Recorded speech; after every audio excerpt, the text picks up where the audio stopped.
अथ चतुर्थोऽध्यायः। चौथा अध्याय। नैमिषारण्य में दीर्घ सत्र के अंत में मुनियों के पास वायु देवता का आगमन। सूत जी बोले, उस समय उत्तम व्रत का पालन करने वाले महाभाग्यवान उन ऋषियों ने महादेव का अर्चन करते हुए उस स्थान में यज्ञानुष्ठान प्रारंभ किया।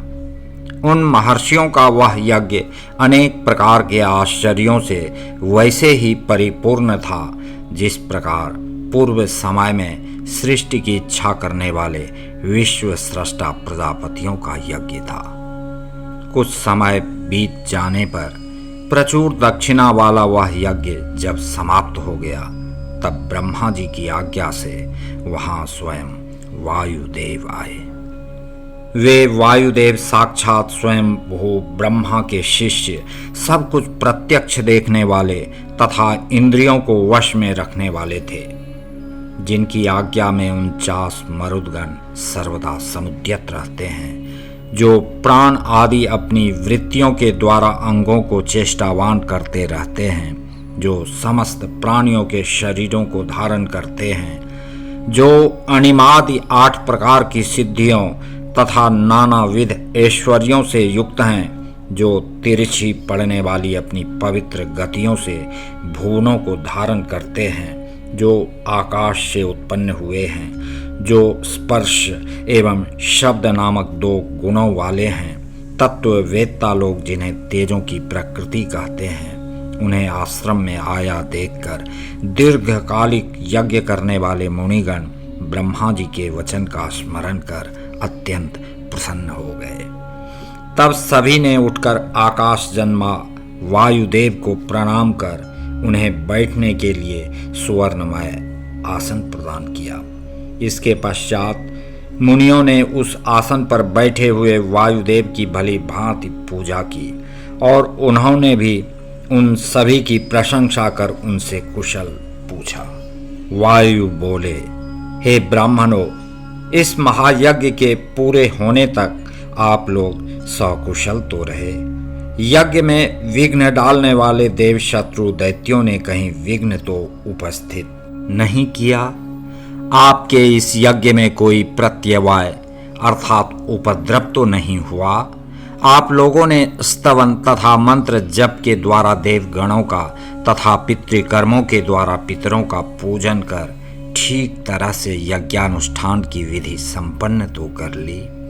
अब इस महायज्ञ के समाप्त हो जाने के अनंतर आप लोगों की क्या करने की इच्छा है? तब शिव भक्त वायु के द्वारा इस प्रकार पूछे गए सभी मुनि प्रसन्न चित्त तथा विनयावनत होकर कहने लगे। मुनि बोले, जब आप हमारे कल्याण की वृद्धि के लिए यहाँ आ गए हैं, तो आज हम लोगों का पूर्णतः मंगल हो गया और हमारी तपस्या सफल हो गई। अब आप पहले का एक वृत्तांत सुनिए। तमोगुण से आक्रांत मन वाले हम लोगों ने पूर्व काल में विशिष्ट ज्ञान के निमित्त प्रजापति ब्रह्मा जी की उपासना की थी।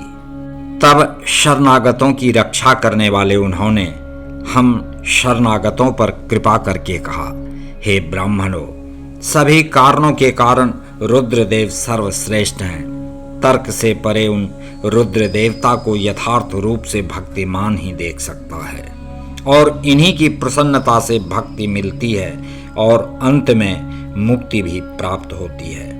अतः आप लोग इनकी प्रसन्नता प्राप्त करने हेतु नैमिषारण्य में यज्ञ नियमों में दीक्षित होकर दीर्घ सत्र के द्वारा परम कारण रुद्र का यजन कीजिए। तब उनकी प्रसन्नता से यज्ञ के अंत में वायुदेव आएंगे। उनके मुख से आप लोगों को ज्ञान लाभ होगा और कल्याण की प्राप्ति होगी। इस प्रकार का आदेश देकर ब्रह्मा जी ने हम लोगों को इस स्थान पर भेजा है। हे महाभाग, हम लोग आपकी प्रतीक्षा कर रहे हैं। दिव्य 1000 वर्ष पर्यंत हम लोग यहाँ बैठकर जो दीर्घ सत्र कर रहे थे, उसका उद्देश्य आपके आगमन के अतिरिक्त अन्य कुछ नहीं था। तब प्रसन्न मन से वायुदेव ने दीर्घ सत्र करने वाले ऋषियों के उस प्राचीन वृत्तांत का श्रवण किया और मुनियों से घिरे हुए वे वहीं पर विराजमान हो गए। इसके पश्चात मुनियों के द्वारा पूछे जाने पर शिव में उनकी भक्ति बढ़ाने के लिए सर्वव्यापक वायुदेव ने सृष्टि की उत्पत्ति एवं शिव का ऐश्वर्य संक्षेप में बताया।